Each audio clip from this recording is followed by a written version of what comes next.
नमस्कार मित्रांनो, तालुका माझा न्यूजमध्ये आपलं स्वागत आहे. 23 तारखेला बस स्टँडमध्ये एक घटना घडली. त्या घटनेसंदर्भात माहिती मिळाली असता की एस टीमध्ये चढत असताना आपलं गाव काय कोणतं? उत्पलखेडा. उत्पलखेड्याचे आपलं नाव सुभाष विठ्ठल भावसार. सुभाष विठ्ठल भावसार. सुभाष विठ्ठल भावसार हे मार्केट कमिटीला माल आणला होता. कोणता माल आणला होता? बाजरी आणली. बाजरी ट्रॅक्टर किती क्विंटल होती? 23 क्विंटल. 23 क्विंटल माल त्यांनी मार्केटमध्ये आणला होता आणि त्यांनी तो कितीमध्ये गेला होता? तो 54,000 मध्ये गेला होता तो. बाकीचे ट्रॅक्टरवाल्याला पैसे दिले, बाकीचे वरच्या खिशात ठेवले आणि खालच्या खिशात 50चं बंडल होतं. ते खालच्या खिशात एस टी चढताना ते मध्ये गेलो आणि नंतर मला समजलं की पैसे मारले गेले. हो, तिथून मी आरडाओरडा करून खालती उतरलो. तो कंडक्टरने बी कंट्रोल रूममध्ये जाऊन त्यांना तपास करायला सांगितलं. त्यांनी काही दखल घेतलीच नाही. मग तिथून मी बसमध्ये बसून घरी परत गेलो. मग दुसऱ्या दिवशी येऊन मी पोलिसांमध्ये रिपोर्ट लिहिलेला. मग त्यांनी तिसऱ्या दिवशी म्हणजे 23 तारखेला चोरी झाली आणि 24 तारखेला आपण पोलीस स्टेशनला रिपोर्ट दिला. मग 25ला त्यांनी 2 आरोपी पकडले असं बोलून पोलीस स्टेशन मधून तुम्हाला निरोप आला की 2 चोर पकडलेले आहेत आणि आपला मुद्दामाल आलेला आहे. तर मुद्दामाल किती आला अंदाजे तुमचा? 8,500 असे सांगितले त्यांनी पोलीस स्टेशन. एकूण किती चोर होते? ते 3 चोर होते, त्याच्यात 2 सापडले, एक चोर फरार आहे. एक फरार.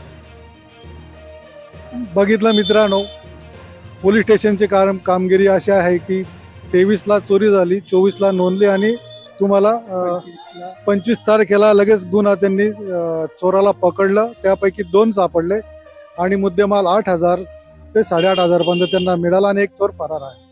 लवकरच तो ताब्यात मिळून तुम्हाला पूर्ण रक्कम देण्यात येईल असं त्यांनी तुम्हाला सांगितलंय. मग आता आपण पोलीस स्टेशनला जात आहे. हा, पोलीस स्टेशनला जात आहे. मित्रांनो, अशी काही घटना घडली एस टी स्टँड असो, रेल्वे स्टेशन असो, तर आपण न घाबरता अगोदर आपण त्या ठिकाणी रेल्वे स्टेशन असलं तर रेल्वे पोलिसांच्या ठिकाणी आपण जाऊन ते आपली तक्रार नोंदवायची. एस टी स्टँडला झालं तर आपण त्या ठिकाणी जाऊन बस स्थानकाच्या ठिकाणी जाऊन त्या बस स्थानकमध्ये जाऊन त्या ठिकाणी तक्रार नोंदवायची आणि पोलीस स्टेशनमध्ये जाऊन आपण तक्रार नोंदवायची. चोऱ्या होत असतात, चेन चोरीले जाता, परंतु आपलं FIR नोंदणी फार गरजेची असते. त्यानुसार आपण पोलीस त्याची तपास करतात आणि आपल्याला तो मुद्देमाल पकडून देतात. अशा अनेक घटना घडत असतात की आपण जाण्यासाठी आपण जात नाही, पोलीस स्टेशनला FIR नोंदवत नाही. त्यामुळे असे जे भुरटे चोर असतात, या भुरट्या चोरांना एक बळ मिळत असतं. पण आज पाचोरा पोलीस स्टेशनने एक त्या भुरट्या चोरांना एक अशी तांबी लावली की 2 दिवसामध्ये त्यांना पकडून त्यांच्याकडचा मुद्देमाल ताब्यात घेत असताना आणि संबंधित तक्रारदाराला बोलून त्याच्या ताब्यात देत आहेत. पोलीस स्टेशनकडनं तुमचा तो गुन्हा दाखल बी झाला, त्याच्यानंतर ते मुद्देमाल बी पकडायला गेला. तर पोलीस स्टेशनची कारवाईबद्दल तुम्हाला काय वाटतं या संदर्भात? म्हणजे पोलिसांनी ही जी तुमचं करून दिलं, पकडून दिलं तुमचं, तेच मग त्या संदर्भात पोलीस स्टेशनचं आपण काय सांगू शकता? त्यांनी आमचा माल पैशांचा पकडून दिला, त्यांचे आभार मानतो मी. चालेल. तालुका माझा न्यूज सदैव आपल्या पाठीशी आहे. अशी काही घटना घडली तर आपण तालुका माझा न्यूजला संपर्क साधा. आमचा नंबर आहे 9158509318.